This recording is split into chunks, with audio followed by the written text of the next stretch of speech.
미래 나노텍 2021년도 실적을 스루프트 회계로 분석을 해서 소개를 하도록 하겠습니다.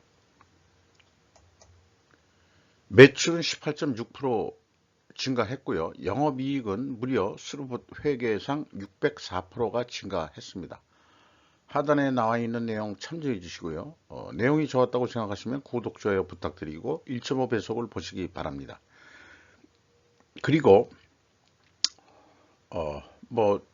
이 소품종 대량 생산 시대 코스트 월드에서 원가 세계에서 다품종 수요 대응 맞춤 생산 시대 스루프트 세계로라는 캐치프레이즈를 한 번 더 강조드리고 싶습니다.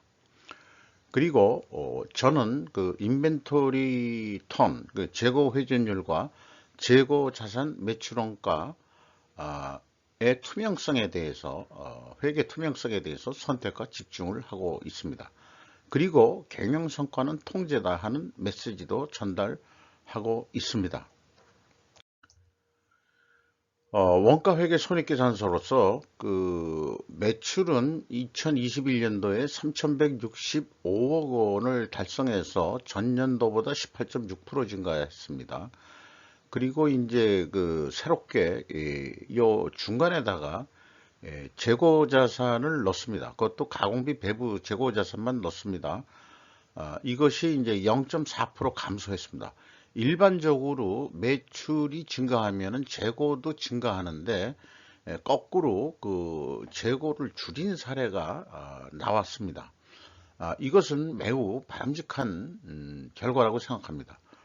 매출 원가가 좀 적게 증가했기 때문에 당연히 매출이익이 증가하고요. 그 다음에 판매 관리비는 상대적으로 적게 상승했기 때문에 원가 회계 영업이익상으로는 한 190%가 상승했습니다.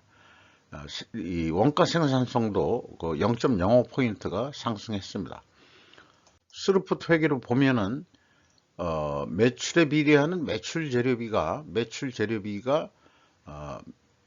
매출 증가율보다 적게 증가를 했죠. 그러면은 스루풋은 더 증가하게 되어 있습니다. 그래서 스루풋율은 1%가 상승했고요. 현장 운영 비용을 줄였습니다. 이 회사는. 그래서 전체적으로 운영 비용은 0.9%가 감소했습니다. 그러니까 이익을 내는데 스루풋도 증가했지만은 운영 비용을 또 감소함으로써 이익은 더 증가한다고 할 수 있겠습니다. 그래서 TOE 생산성으로는 1.29로서 무려 0.25포인트가 상승을 했습니다. 원가 회계 영업이익보다 큰 차이가 없습니다.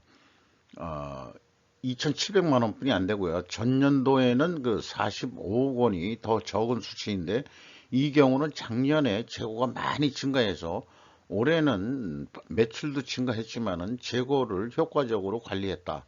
이렇게 판단이 됩니다.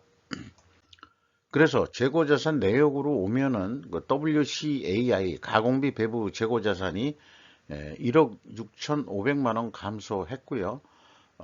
전년도에는 244억이나 크게 상승했었습니다. 비용의 성격적 분류 내용인데요. 재고자산의 변동 금액이 재고자산 회계 투명성의 가장 중요한 팩터라고 할 수 있겠습니다. 왜 그러냐 그러면은 외부에서 검증해 볼 수 있는 것은 비교 검증해 볼 수 있는 것은 이거 하나밖에는 우선은 없기 때문에 그렇습니다. 그래서 원재료 사용액이 검증을 어떻게 해볼 수 있냐 그러면은 재고자산 명세에 앞에서 얘기한 대로 그 위에 나와 있는 대로 재고자산의 흐름으로 입고 출고액을 공개를 해야만이 이런 것도 비교가 가능하다고 할 수 있을 것입니다. 그래서 매출 원가 재료비는 19.7%가 증가했고요. 운영비용은 0.9%가 감소했습니다.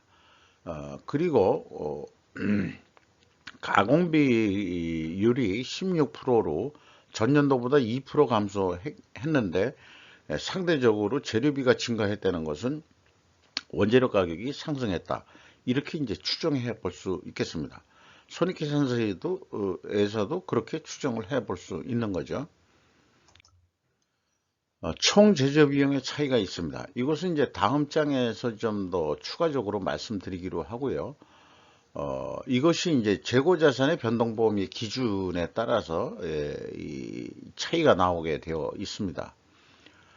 그리고 운영 비용을 보면은 연간 사업 보고서 할 때는 이제 TOE 생산성을 중간에 삽입을 했는데요. 왜 했냐고 그러면은 임금 인상은 생산성 범위 내에서 일어나야 된다고 믿고 있기 때문에 그렇습니다. 그러니까 인건비가 261억 원이 집행이 됐는데 전년도보다 무려 29.6%가 증가했습니다. 직원 수는 거꾸로 줄어들었고요. 그래서 인당 평균 임금이 7,200만 원으로서 전년도 5,200만 원보다 무려 2천만 원이 임금이 인상이 됐는데 인상률은 무려 36.8%로 나타났습니다. 아마 그 본봉도 인상이 됐겠지만은 연말 보너스 등이 좀 많이 나갔다 이렇게 생각이 듭니다. 죄송합니다.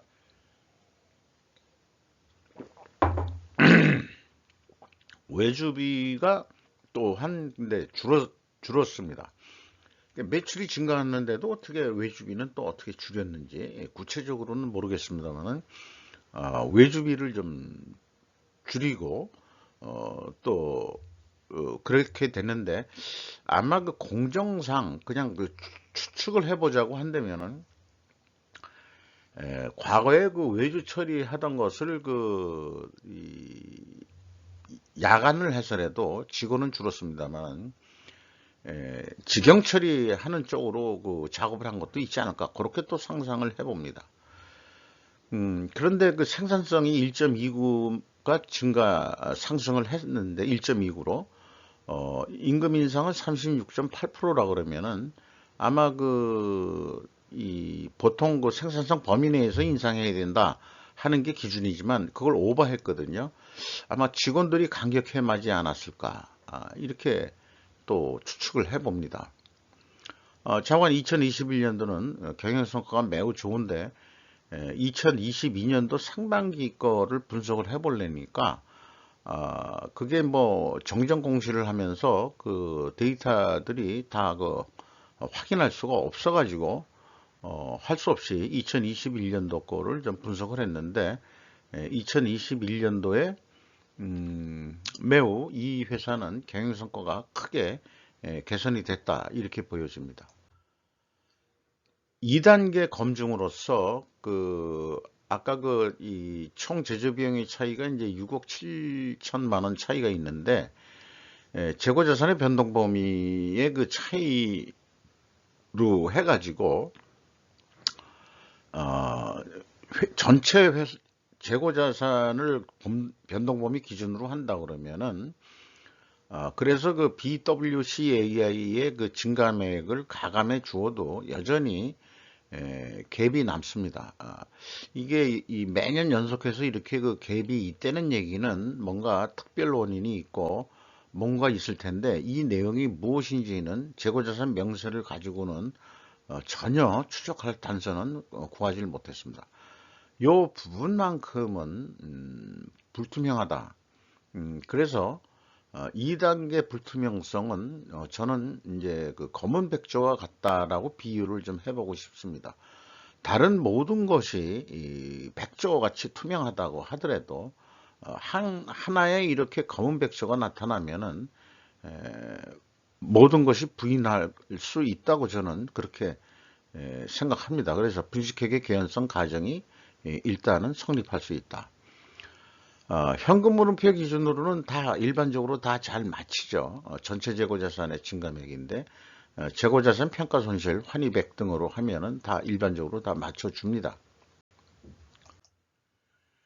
경영평가지표가 컨트롤이다 이렇게 대문에 캐치프레이즈를 냈는데 재고 회전율이 5.8회전에서 6.6회전으로 크게 상승을 했습니다만은 2019년도에는 더 높았었습니다, 사실상. 그리고요, 수르풋율은 그 0.01%가 상승을 했고요.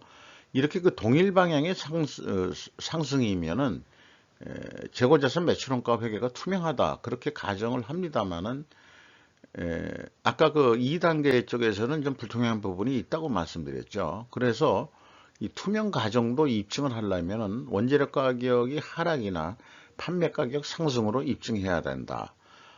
이렇게 됐습니다만 회사는 모든 게 영업 비밀로 해서 방위산업도 아닌데 비공개를 하고 있습니다. 그래서 확인하기가 어렵다. 따라서 어, 부분적인 이 분식회계 개연성이 있다고 그렇게 그 가정하는 것은 반증이 되기까지는 유효하다 이렇게 주장할 수 있겠습니다. 뭐 큰 금액의 차이는 아닙니다만은 그렇다 하더라도 그렇다 이런 얘기죠. 임팩트 그 미래 가치는 40.4%나 크게 상승했습니다. 매출 채권 회전율 수금 속도 빨라졌고요. 그 대신 매입 채무 지급 속도가 좀 느려졌다는 것은 좀 바람직하지 않은 결과입니다.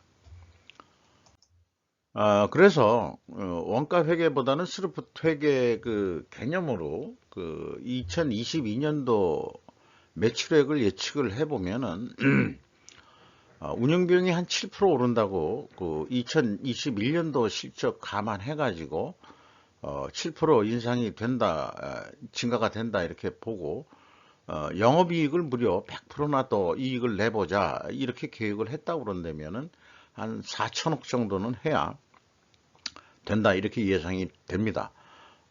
이게 영업이익 100%를 낸다는 게 좀 뭐 무리한 목표인지는 어떤지는 모르겠습니다만 일단은 영업이익을 100%더 내려고 그런다면은 운영비용이 증가하더라도 한 4천억 해야 된다는 얘기죠. 그런데 그 이거를 하나의 이 견적건이라고 생각을 하면은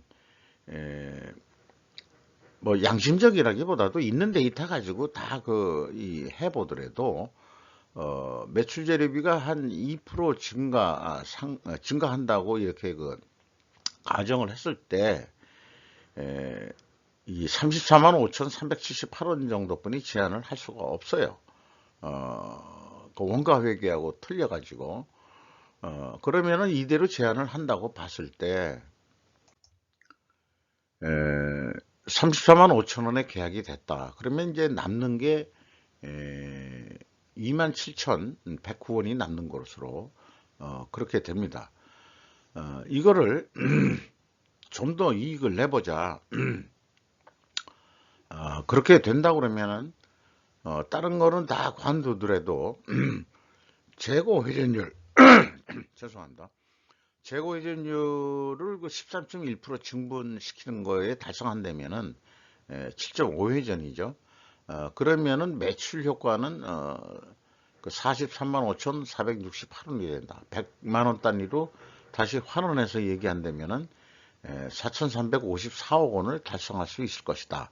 그러면은 그 경우에 영업이익은 521억 원 아니 521억 원이요.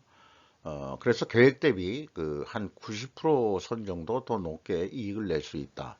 뭐 이런 이 희망찬 예측 게임을 해볼 수 있었습니다. 주가를 보면은 10월 11일 현재로 14,650원으로서 2021년 말보다 무려 6,320원이 상승했습니다. PBR 장부가격 대비 188% 그 상승을 한 상태고요. T4라는 것은 이제 제가 당기 순이익을 주당시 순이익을 신뢰하지 않는 입장이기 때문에 T 영업이익으로 하면은 이것은 이제 거꾸로 감소한 게 되어 있습니다. 경영 성과가 좋은데 어떻게 이게 이렇게 낮게 떨어질 수 있느냐? 이것은 전환사채 전환으로 자본금이 증가함으로 인해 가지고 이런 상태가 됐다. 이렇게 이제 또 소개해 드릴 수 있을 것 같아요. 제 해석이 그렇다 이거죠. 주주는 김철영 씨라는 분이 19.4%로 지분을 소유하고 있고, 나머지는 모두 다 소액 주주로 형성이 되어 있는 것으로 되어 있습니다. 외국인 지분율도 한 2% 선밖에는 나와 있지 않습니다. 이렇게 그 미래 나노텍 2021년도 실적을 분석했습니다만은, 조만간 그 3분기 실적이 공시가 될 때 미래 나노텍이 과연 올해는 또 얼마나 됐을까 하는 것을 또 분석을 해볼 예정입니다. 이상 마치도록 하겠습니다. 내용이 좋았다고 생각하시면 구독, 좋아요 꼭 부탁드리겠습니다. 감사합니다.